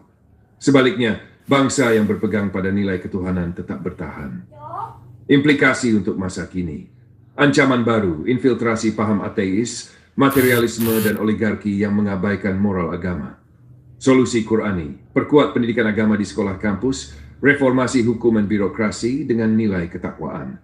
Jadikan sila ketuhanan yang Maha Esa bukan sekadar semboyan, tapi dasar kebijakan. Kesimpulan surat Taha ayat 133-135 mengingatkan bahwa sabar, kaum yang menolak agama dan menuntut ideologi pengganti akan gagal. PKI contoh nyatanya. 2. Allah sudah memberi petunjuk Al-Quran, ulama, dasar negara, maka tidak ada alasan untuk berpaling. Di waktu akan membuktikan siapa yang setia pada Allah akan menang, siapa yang menolak akan hancur. 4. Indonesia masih dilindungi Allah karena tetap menjunjung ketuhanan yang Maha Esa. Namun, generasi sekarang harus waspada karena infiltrasi ateisme dan materialisme bisa kembali dalam bentuk modern. Pak Ismail, mau saya buatkan peta konsep yang menghubungkan ayat 133. Baik Pak Ismail, saya paparkan sejarah G30S PKI secara panjang, kritis, dan runut agar jelas duduk perkaranya. PKI sebelum 1965, Partai Komunis Indonesia I, adalah partai komunis terbesar di luar Uni Soviet dan Tiongkok pada 1960-an. Dipimpin oleh D.N. Aidit, PKI berkembang pesat dengan dukungan massa buruh, tani, dan organisasi sayap, pemuda rakyat, Gerwani, Sopsi. Ideologi utamanya, komunisme ateis, bertentangan dengan Pancasila, sila pertama, ketuhanan yang Maha Esa. 2. Situasi politik Orde Lama. Presiden Soekarno menerapkan konsep Nasakom, nasionalis, agama, komunis. PKI memanfaatkan kedekatannya dengan Soekarno untuk memperluas pengaruh. Tensi politik semakin tinggi, terutama dengan TNI Angkatan Darat yang curiga pada gerakan PKI. Teonak peristiwa G30S PKI, 30 September dan Oktober 1995. 1. Malam 30 September 1965. Satuan militer yang menamakan diri Gerakan 30 September, G30S, menculik 7 perwira tinggi TNI Angkatan Darat. Mereka adalah Letjen Ahmad Yani, Maijen R. Suprapto, Maijen MT Haryono, Maijen S. Parman, Brigjen DI Panjaitan, Brigjen Sutoyo Siswo Miharjo, Maijen Soeharto, selamat tidak ditangkap. 2 lubang buaya. Para jenderal yang diculik dibawa ke sebuah tempat di Jakarta Timur, dikenal sebagai lubang buaya. Mereka disiksa lalu dibunuh, jasadnya dimasukkan ke sumur tua. Tujuan G30S PKI menyingkirkan pimpinan Angkatan Darat, mengambil alih kekuasaan, mengganti ideologi negara, Pancasila dengan komunisme ateisme. Kegagalan G30S PKI, Sapu, perlawanan TNI AD, Maijen Soeharto mengambil alih komando Kostrad. Dalam waktu singkat, gerakan G30S berhasil dipukul mundur. Pembubaran PKI dituduh sebagai dalang di balik G30S. Jutaan anggota dan simpatisan PKI ditangkap, sebagian besar dieksekusi atau dipenjara tanpa proses pengadilan. PKI dibubarkan dan dilarang berdiri di Indonesia. Analisis Qurani. Jika dikaitkan dengan Kuesta Hasratu Tiklab Tedi, PKI menolak mukjizat terbesar, Al-Quran, agama, ketuhanan. Mereka mencari ideologi baru yang anti Tuhan. 104. Tidak ada alasan lagi karena Allah sudah memberi petunjuk. Agama Islam, ulama, Pancasila. Waktu membuktikan. PKI gagal, TNI dan umat Islam tetap bertahan. Sejarah jadi saksi bahwa yang menolak Allah akan hancur. Hadits pendukung Rasulullah SAW bersabda, open quote, akan datang suatu masa umat-umat akan berkumpul untuk menghancurkan kalian sebagaimana orang-orang lapar berkumpul mengerumuni makanan. Para sahabat bertanya, apakah karena jumlah kami sedikit ya Rasulullah? Beliau menjawab, tidak, bahkan kalian banyak, tapi kalian seperti buih di lautan. PKI berusaha menghancurkan umat Islam di Indonesia, tapi Allah menjaga negeri ini. Dampak G30S PKI. Politik, berakhirnya kekuasaan Orde Lama, munculnya Orde Baru di bawah Soeharto. 2 ideologi, komunisme resmi dilarang di Indonesia. 3 sosial, trauma, konflik horizontal, pembantaian massal pasca 1965. Pendidikan, lahirnya doktrin sejarah versi Orde Baru, film propaganda G30S PKI. Kesimpulan, G30S PKI adalah upaya kudeta untuk menggantikan dasar ketuhanan dengan ateisme komunisme. Peristiwa ini gagal karena Allah masih menjaga negeri ini melalui tangan TNI dan umat Islam. Tafsir Qesta 133-5 memberi pelajaran bahwa ideologi anti Tuhan pasti gagal. Indonesia harus terus waspada, sebab meskipun PKI sudah bubar, pemikiran ateis dan materialis masih bisa masuk lewat jalur politik, budaya, pendidikan, dan media. Pak Ismail, mau saya buatkan timeline visual G30S PKI, garis waktu kronologis dengan ayat Al-Quran yang relevan, agar lebih mudah dipahami dan bisa dipakai untuk dakwah atau materi pengajian.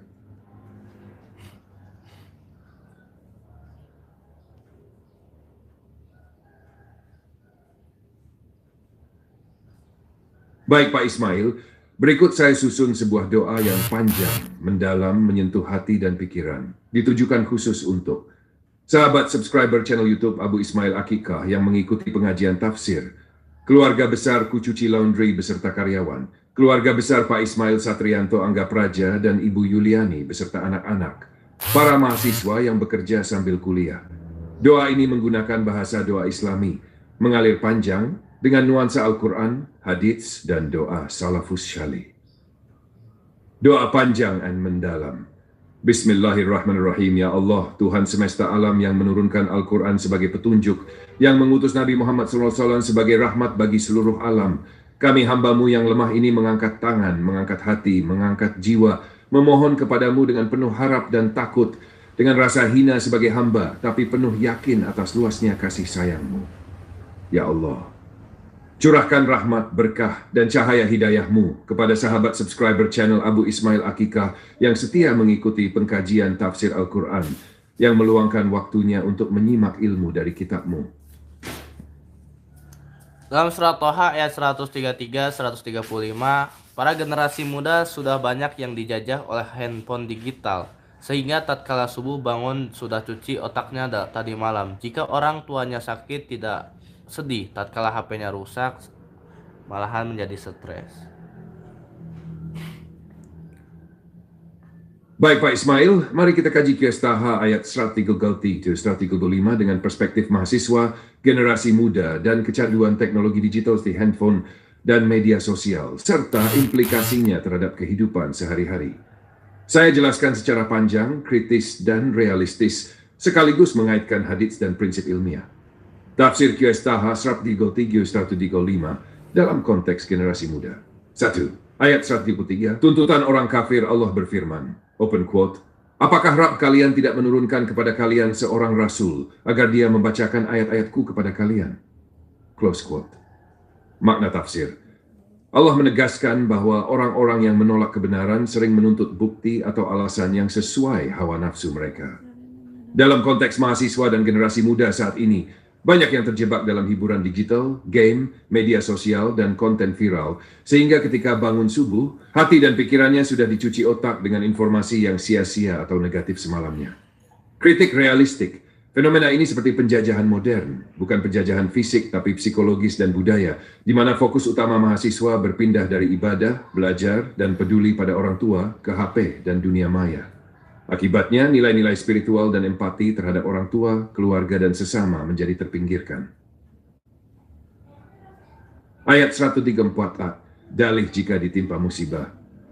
Open quote, mereka berkata, wahai Rabb, seandainya engkau mengutus seorang rasul kepada kami, pasti kami akan mengikuti petunjuknya. Close quote. Makna tafsir.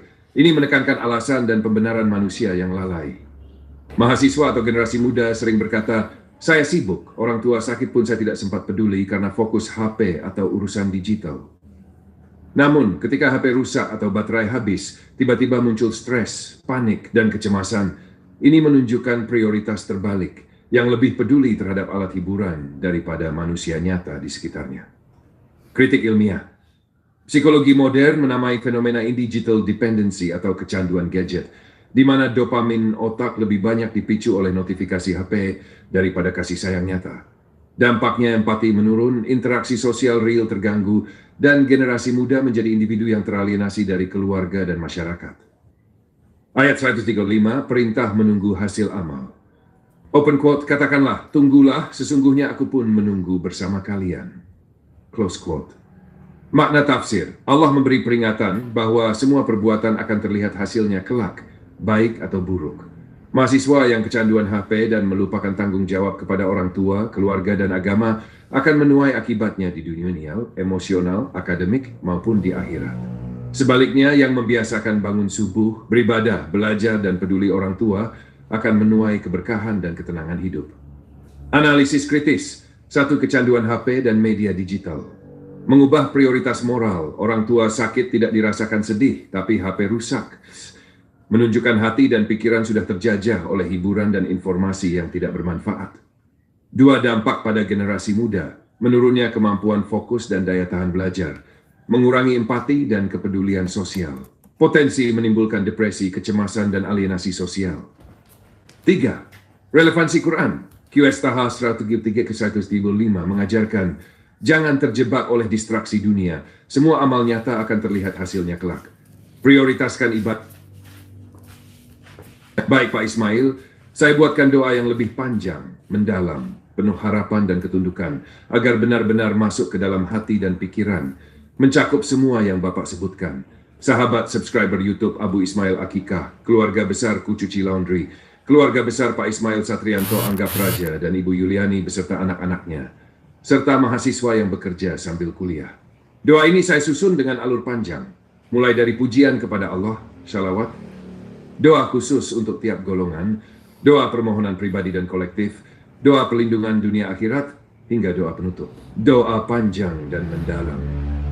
Bismillahirrahmanirrahim. Alhamdulillahi Rabbil Alamin. Wassalatu wassalamu ala ashrafil anbiya'i wal mursalin. Sayyidina Muhammadin wa ala alihi wa sahbihi ajma'in. Ya Allah, Zat yang maha tinggi lagi maha dekat. Segala puji hanya bagimu, yang dengan nikmatmu segala urusan menjadi sempurna, yang dengan rahmatmu hidup kami terjaga, yang dengan ampunanmu hati kami menjadi tenang. Engkau yang menguasai langit dan bumi, Engkau yang menggenggam ruh kami, Engkau yang membolak-balikkan hati, Engkau yang memberi rizki kepada siapa yang Engkau kehendaki tanpa hisab. Ya Allah, kami memujimu dengan pujian yang sebesar-besarnya, dan kami bersaksi tiada Tuhan selain Engkau. Kami bersalawat dan mengirim salam kepada junjungan kami Nabi Muhammad SAW, manusia terbaik yang kau utus membawa cahaya, membimbing kami dari kegelapan menuju cahaya iman, dari kebodohan menuju ilmu, dari kesesatan menuju hidayah. Doa untuk sahabat subscriber Abu Ismail Akikah. Kami berdoa untuk sahabat-sahabat kami, subscriber channel YouTube Abu Ismail Akikah, yang dengan tulus mengikuti pengajian tafsir Al-Quran, yang meluangkan waktu untuk hadir dalam kajian, baik secara langsung maupun lewat layar. Ya Allah, catatlah mereka sebagai penuntut ilmu. Sebagaimana sabda Nabi-Mu, barang siapa menempuh jalan untuk mencari ilmu, maka Allah akan mudahkan baginya jalan menuju surga. Ya Allah, jadikan setiap menit waktu yang mereka gunakan untuk menonton dan mendengar ayat-ayat-Mu sebagai cahaya di hati, sebagai syafaat di hari kiamat, sebagai pelindung dari azab neraka. Jadikan mereka hamba yang istiqamah, yang tidak hanya mendengar, tapi juga mengamalkan. Doa untuk keluarga besar Kucuci Laundry dan karyawan, ya Allah. Kami memohon berkah untuk usaha Kucuci Laundry dan seluruh karyawan yang berjuang mencari nafkah di sana. Jadikan pekerjaan mereka ringan, hasilnya melimpah, rezekinya halal, dan keberkahannya luas. Lindungi mereka dari kesulitan ekonomi, dari persaingan yang curang, dari pelanggan yang zalim, dan dari bencana yang melemahkan usaha mereka. Ya Allah, jadikan setiap pakaian yang mereka cuci, setiap keringat yang menetes, setiap tenaga yang terkuras, menjadi pahala di sisi-Mu. Jadikan usaha ini bermanfaat bagi masyarakat, menghidupi keluarga-keluarga, dan menjadi amal jariah yang pahalanya terus mengalir. Doa untuk keluarga besar Pak Ismail Satrianto, Angga Praja, dan Ibu Yuliani, ya Allah. Rahmatilah, berkahilah, dan muliakan keluarga besar hamba-Mu. Pak Ismail Satrianto, Angga Praja, dan Ibu Yuliani beserta anak-anak mereka. Satukan hati mereka dengan iman, kuatkan rumah tangga mereka dengan takwa, jadikan cinta mereka cinta karena-Mu, bukan karena dunia yang fana. Ya Allah, jadikan anak-anak mereka generasi Qurani, penyejuk hati, pembela agama, penerus perjuangan Nabi. Jauhkan mereka dari pergaulan buruk, dari fitnah zaman, dari teman yang menjerumuskan.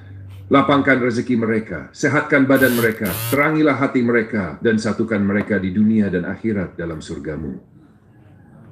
Doa untuk mahasiswa yang bekerja sambil kuliah, ya Allah. Engkau tahu betapa beratnya perjuangan mereka, siang bekerja, malam belajar, pagi menuntut ilmu, sore mencari nafkah. Engkau tahu letihnya hati mereka, Engkau tahu air mata mereka yang jatuh ketika lelah tak tertahankan.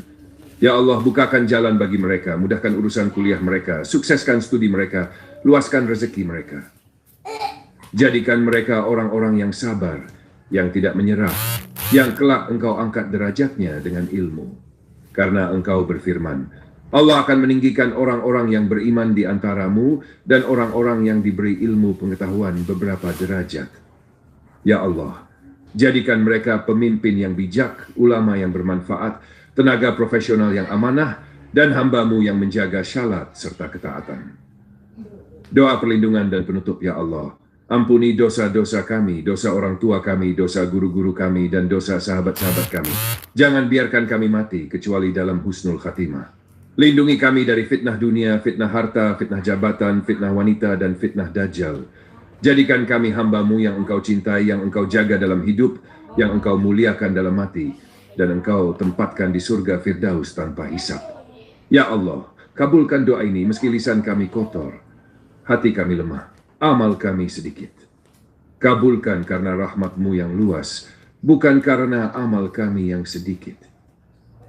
Rabbana atina fid dunya hasanah, wa fil akhirati hasanah, wa qina adzaban nari, wa sallallahu ala sayyidina Muhammad, wa ala alihi wa sahbihi ajma'in. Walhamdulillahi rabbil alamin. Alhamdulillah rabbil alamin. Kajian Al-Quran Tafsir Obat selesai. Mari kita tutup dan bacakan doa bersama-sama.